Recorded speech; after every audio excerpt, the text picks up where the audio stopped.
Salut la brigade, salut les entrepreneurs, bienvenue dans la 13e vidéo de la formation gratuite sur YouTube Comment créer son entreprise étape de A à Z. Aujourd'hui je vous explique ce qu'est une étude de marché et comment la faire. Juste avant de commencer, je vous rappelle encore une fois que cette vidéo elle fait partie d'une série de vidéos composant une formation complète totalement gratuite sur YouTube. Donc allez voir la présentation et les vidéos précédentes si vous voulez tout voir, vous avez tous les liens dans la description. J'ai pris beaucoup de temps à créer tout ce contenu, donc n'hésitez pas à partager ces vidéos à toutes les personnes qui veulent se lancer, vous abonner, mettre un j'aime et m'encourager par commentaire. Pour poser vos questions, échanger, vous pouvez le faire bien sûr aussi par commentaire, ou sinon j'ai créé un groupe privé d'entraide sur Facebook, vous avez le lien dans la description. On passe maintenant sur le support, c'est parti. Aujourd'hui, on va voir qu'est-ce qu'une étude de marché, les objectifs de cette étude, les informations que vous devez absolument récupérer, et la différence entre l'étude de marché documentaire, quantitative et qualitative. L'étude de marché, ça consiste à recueillir des données et informations pour les analyser afin de prendre les meilleures décisions possibles par rapport à une ou plusieurs problématiques. Donc c'est nécessaire quand vous souhaitez lancer un nouveau produit ou service, donc forcément quand vous souhaitez créer une entreprise. Et avant de créer cette entreprise, il est important d'analyser l'offre et la demande du marché sur lequel vous allez être. Ça vous permettra de mettre en place une stratégie de lancement et de développement pour votre offre, donc que ce soit un produit ou un service, beaucoup plus pertinent. Attention, à mon sens, il ne faut pas passer trop de temps sur son étude de marché. Alors ça dépend des projets, mais comme je l'ai dit dans la vidéo précédente sur le business plan, et d'autres vidéos d'ailleurs, l'entrepreneuriat c'est tout sauf de la théorie et c'est plutôt de l'action. Et en fait, c'est plutôt le fait de tester qui peut faire en sorte qu'un projet ça fonctionne ou non. Donc allez vraiment voir mes vidéos si ce n'est pas encore fait sur l'effectuation et le lead startup avec le MVP. Vous avez les liens dans la description, vous allez avoir aussi une petite notification là sur la vidéo parce que pour moi, c'est ce qui reflète le mieux ce que doit faire un entrepreneur pour lancer un projet. Les objectifs de l'étude de marché, il y en a plusieurs. Le premier, ça va être de s'imprégner de votre projet. Forcément, à force de baigner dans un environnement, vous allez comprendre plus de choses, ce qui vous permettra de créer un projet qui est beaucoup plus pertinent. Ça va vous permettre aussi de comprendre parfaitement comment fonctionne le marché sur lequel vous allez évoluer. Donc il y a dans un premier temps tout ce qui est environnement micro.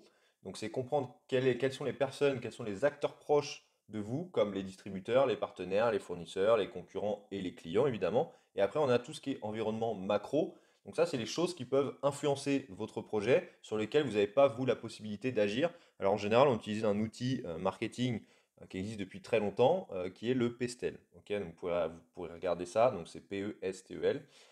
Ça vous permet aussi de vérifier l'intérêt de créer le service ou le produit et de forcément pouvoir construire une offre qui est la plus cohérente possible, ainsi qu'une stratégie de lancement et de développement qui est adaptée.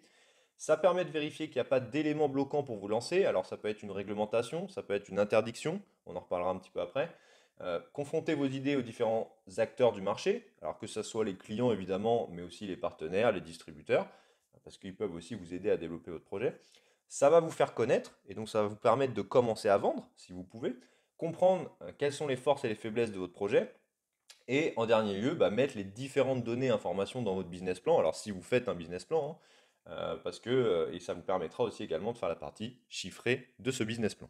Au niveau des informations à récupérer avec l'étude de marché, alors je vous ai mis quand même une grande liste, hein, c'est pas, il n'y a peut-être pas forcément tout, mais il y a quand même les choses principales.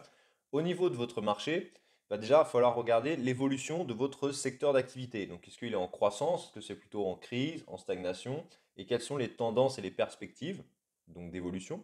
Ensuite, les chiffres de votre marché, donc par exemple, combien il y a d'entreprises et de création d'entreprises dans ce secteur. Les conditions d'accès au marché. Alors, est-ce qu'il vous faut des diplômes particuliers? Est-ce qu'il y a des réglementations à respecter? Alors, par exemple, en termes de diplôme, si vous voulez ouvrir un salon de coiffure, il faut au moins que vous ou un des employés ait un CAP coiffure. Donc, il y a des petites choses comme ça à respecter pour ouvrir certains business, donc il faut vérifier. Tout ce qui est concurrent, alors on va en parler plus en détail après, mais évidemment, ça fait partie de votre marché, et les évolutions possibles du marché. Au niveau des concurrents, et donc forcément de leur offre, vous avez aussi plusieurs choses à voir. C'est important de bien analyser vos concurrents pour plusieurs raisons. Déjà, vous allez pouvoir regarder ce qu'ils font. Ensuite, ça vous permettra d'identifier les solutions secondaires pour résoudre le problème que vous ciblez. Parce qu'il y a les personnes qui font la même chose que vous, mais il y a aussi les personnes qui ont d'autres solutions alternatives. Donc ça peut être intéressant de les trouver, voir si elles ne sont pas plus intéressantes au final. Vous pouvez tirer profit des expériences de vos concurrents pour gagner du temps. Évidemment, il ne faut pas s'en empêcher. Et ça vous permet d'innover et d'apporter de nouvelles idées. Les choses à savoir pour bien analyser vos concurrents, c'est que s'il y a des concurrents, déjà c'est bon signe, parce que ça veut dire qu'il y a un marché. Si vous n'avez pas du tout de concurrents, en général, c'est qu'il y a un problème, ou sinon vous êtes sur un marché que vous êtes en train de créer, ce qui est très très rare. Ensuite, soyez exhaustif, oubliez aucun concurrent, en tout cas faites le maximum pour, et ne croyez pas tout ce que vous voyez. Alors vous ne laissez pas démotiver en voyant ce que font les autres, en voyant qu'ils sont plus avancés, etc. Parce que ça, c'est quelque chose qui, en général, arrive très souvent. Euh, il y en a même qui disent que clairement, étudier les concurrents, on s'en fout, ok, qui sont même dans cet extrême-là. Et au final, bah, je peux comprendre ça parce que c'est vrai que ça peut en démotiver certains. Vous pouvez vous dire que bah, vous n'avez pas toute leur force, etc. Mais c'est pas grave, ok. L'important, c'est de prendre des informations, de voir ce qu'ils font, et de toute façon, après, vous ferez à votre manière. Ensuite, il y a plusieurs types de concurrents, ça faut le savoir. Il y a les concurrents directs, donc eux, ils répondent aux mêmes problèmes que vous avec une solution similaire, ou presque, donc à celle que vous souhaitez proposer. Il y a les concurrents indirects qui répondent aux mêmes problèmes que vous, mais avec une solution qui est différente. Et il y a les concurrents, ce qu'on appelle substituts, donc qui répondent aux mêmes problèmes que vous, mais partiellement ou d'une façon détournée. L'exemple, par exemple, ça peut être de si vous voulez faire une société de livraison, une conciergerie, ça peut aussi faire de la livraison, mais c'est pas vraiment, c'est plutôt un concurrent substitut parce que bah, ils font pas que ça. Au niveau des informations récupérées, vous avez la liste des concurrents, donc direct, indirect et substitut. Tout ce qui est segmentation du marché, donc est-ce qu'il y a beaucoup d'acteurs ou il y a quelques acteurs majeurs seulement sur votre marché? Et de manière plus précise, sur une société, vous avez déjà tout ce qui est patrimoine. Donc, est-ce que la société, elle existe depuis longtemps? Est-ce qu'elle est bien implantée? Est-ce qu'elle a beaucoup de clients? C'est quoi son historique? Et est-ce qu'elle est en croissance ou non? Ensuite, au niveau de la taille, bah, quelle taille elle fait la société? Est-ce que c'est plutôt une petite société qui existe depuis pas longtemps ou une grosse boîte? Ensuite, tout ce qui est dépenses, si possible, imaginez quelles sont les dépenses de cette entreprise. Ensuite, tout ce qui est client, donc quel type de clientèle elle a, qu'est-ce que pensent les clients de son offre? Est-ce que c'est plutôt des particuliers ou des professionnels? Et est-ce qu'ils agissent dans une zone géographique particulière? Au niveau de l'offre, quels sont les services et les produits que la société vend, forcément, et à quel prix? Et ensuite, au niveau de sa stratégie, bah, quelle est sa stratégie de développement pour vendre son produit ou son service, la stratégie marketing et de communication, la stratégie de vente, la stratégie de distribution, quel est son positionnement, bref, tout ça, va vous permettre de comprendre bah, les concurrents et leur offre de manière détaillée. Ensuite, il y a tout ce qui concerne vos clients, évidemment. C'est encore plus important de connaître vos clients que vos concurrents, parce que c'est eux qui achètent votre produit ou votre service. Donc les concurrents, c'est une chose, mais les clients, c'est vraiment le plus important. Il y a plusieurs étapes, entre guillemets, pour bien analyser vos clients. La première étape, ça va être de segmenter votre cible. Donc au niveau, déjà, tout ce qui est géographique, trouver où elle se trouve, votre cible. Est-ce que c'est plutôt un milieu rural ou urbain, petite ou grande ville, dans quel pays? Ok, peut-être que vous allez vendre à l'international ou que votre cible n'est pas forcément en France. Comment elle vit, quels facteurs liés à l'emplacement ou la géographie du lieu peuvent influencer votre offre, forcément.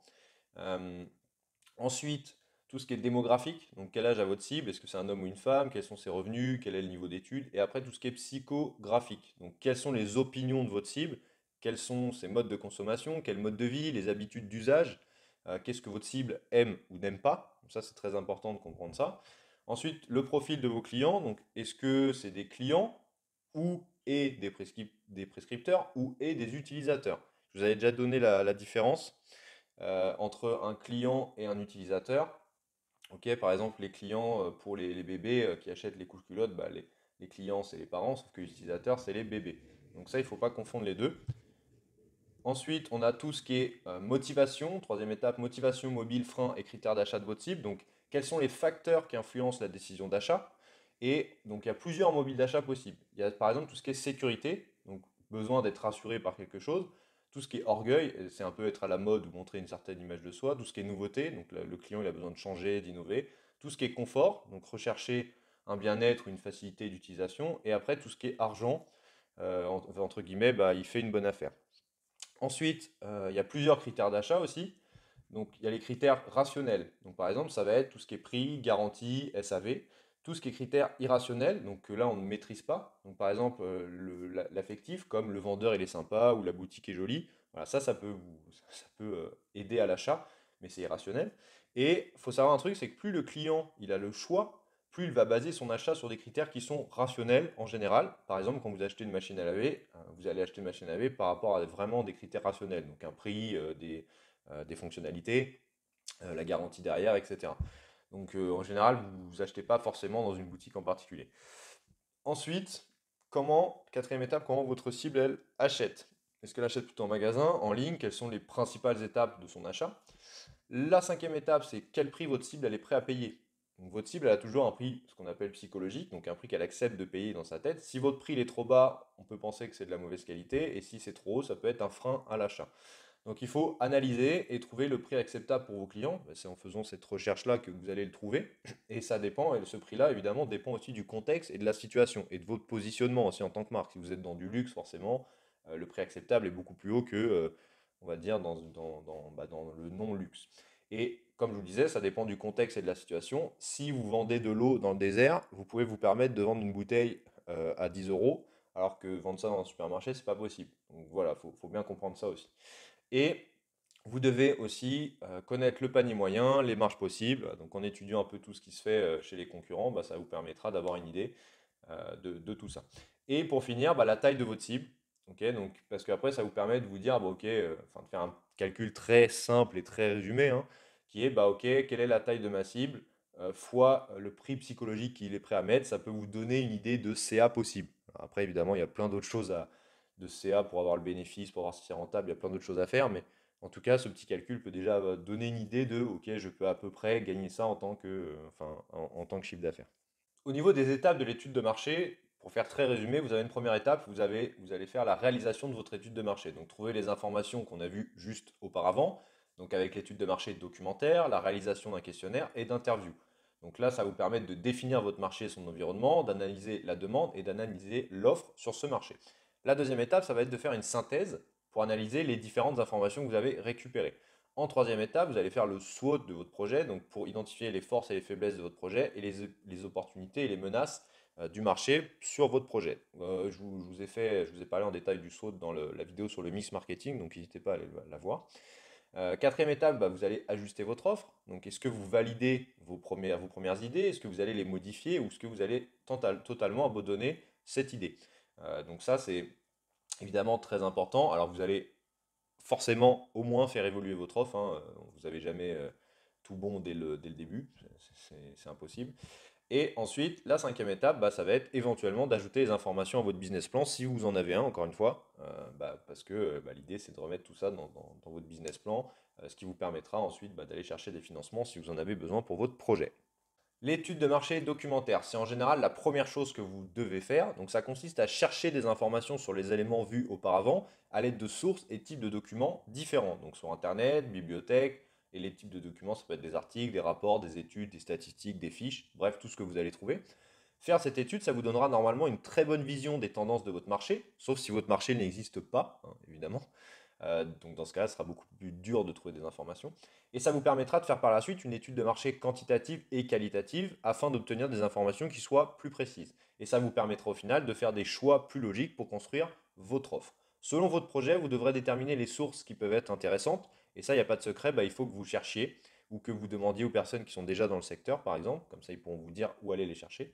Le mieux, c'est de commencer par Internet, évidemment. Comme ça, vous avez déjà un bon nombre d'informations et vous pouvez éventuellement, grâce à ça, déterminer d'autres sources.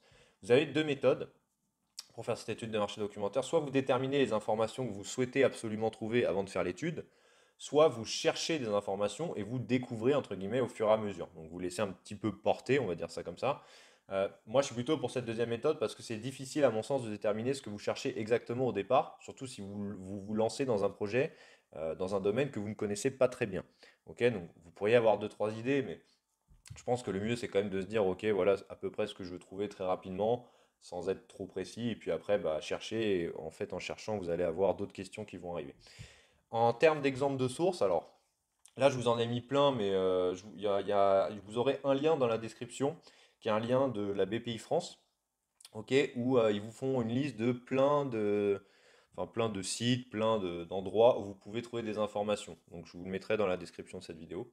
Donc évidemment, bah, vous pouvez tout ce qui est Internet, bon, bah, sur la BPI, par exemple sur la BPI, ils ont plein d'études par rapport au type de projet. Donc vous pourriez avoir un dossier par exemple food truck, et dedans vous avez déjà des statistiques, vous avez plein d'analyses réunies, etc. Donc ça coûte pas très cher, mais ça vous fait gagner énormément de temps, vous imaginez bien, parce que vous avez tout qui est déjà fait. Donc en fait, c'est un peu une étude de marché faite pour vous.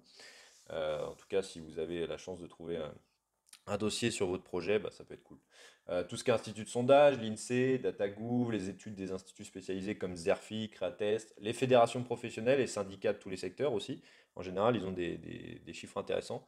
Tout ce qui est organisation professionnelle, organismes spécialisés sur les marchés étrangers aussi, il y en a. Tout ce qui est CCI, Chambre des métiers, les salons aussi, il ne faut pas hésiter à aller voir les salons, les revues spécialisées, bah, après tout ce qui est bibliothèque et tout ce qui est études déjà réalisées. Bref, si vous tapez, enfin, en général, sur Internet, moi je sais qu'en cherchant un peu, vous allez trouver beaucoup de sources qui vous aideront à trouver toutes les informations que vous avez besoin. Ensuite, tout ce qui est études de marché quantitative. Donc ça, l'étude de quantitative et qualitative aussi d'ailleurs, ça permet de récolter des informations auprès des potentiels clients, mais aussi des concurrents, des fournisseurs, des partenaires, des experts. En fait, quand on pense études de marché, on pense aux clients et aux concurrents, sauf que bah, vous avez aussi tout ce qui est fournisseurs, partenaires, experts qui peuvent vous donner des informations. Donc en gros, il faut récolter des informations auprès de toutes les personnes qui font partie du marché sur lequel vous souhaitez être. Donc cette étude, elle consiste à faire un questionnaire pour obtenir des réponses auprès d'un grand échantillon de personnes. Donc selon votre projet, il vous faudra plus ou moins de personnes, hein, 200 étant une bonne moyenne à mon sens. Et cet échantillon de personnes, il doit être le plus représentatif de la population, donc de vos futurs clients que vous souhaitez étudier. Donc c'est-à-dire qu'il doit refléter le plus fidèlement possible toutes les caractéristiques de la population. Alors, vous pouvez faire votre questionnaire soit en face à face, par exemple à la sortie d'un bureau ou d'un magasin, ou via un logiciel de visioconférence aussi. Bon, c'est pas vraiment du face à face, mais ça peut être une solution. Via l'envoi d'un questionnaire, donc sur email, partage sur les réseaux sociaux, il y en a beaucoup qui font ça. Par téléphone éventuellement, ou bon, il y en a qui le font, je sais pas qui encore, mais en tout cas ça se faisait par voie postale. Après, voilà, je vous le dis juste, mais on est quand même au 21e siècle, donc je ne crois pas encore que des gens fassent des études de marché par voie postale.